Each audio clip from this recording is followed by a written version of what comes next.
বলিউড বাদশাহ শাহরুখ খানের জীবনে এক চড়ের মুহূর্ত রয়েছে যা তার অভিনয় জীবনের দিকপাল বদলে দিয়েছিল।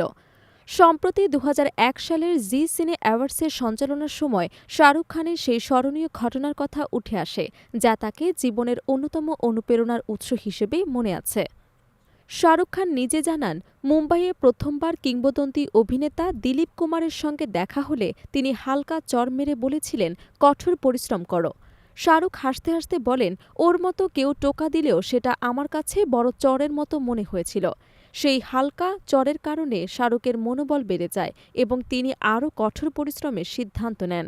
অভিনেতা আরও প্রকাশ করেছেন, সেই চড় তার ক্যারিয়ারকে নতুন উচ্চতায় পৌঁছে দেয়। তিনি মজার ছলে বলেন, আবার যদি কখনো আমার ক্যারিয়ারকে এগিয়ে নিতে হয়, আমি চাইব উনি আরেকটি চড় মারুক।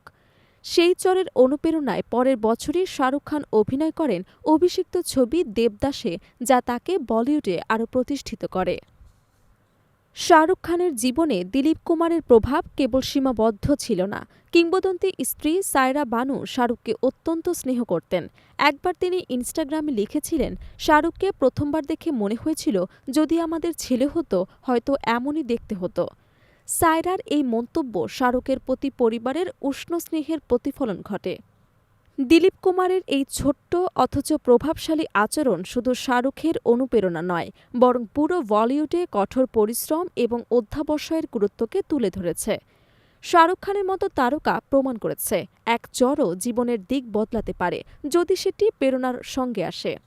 বর্তমানে শাহরুখ খান ভারতীয় চলচ্চিত্র অঙ্গনের অন্যতম প্রভাবশালী এবং জনপ্রিয় অভিনেতা হিসেবে স্বীকৃত।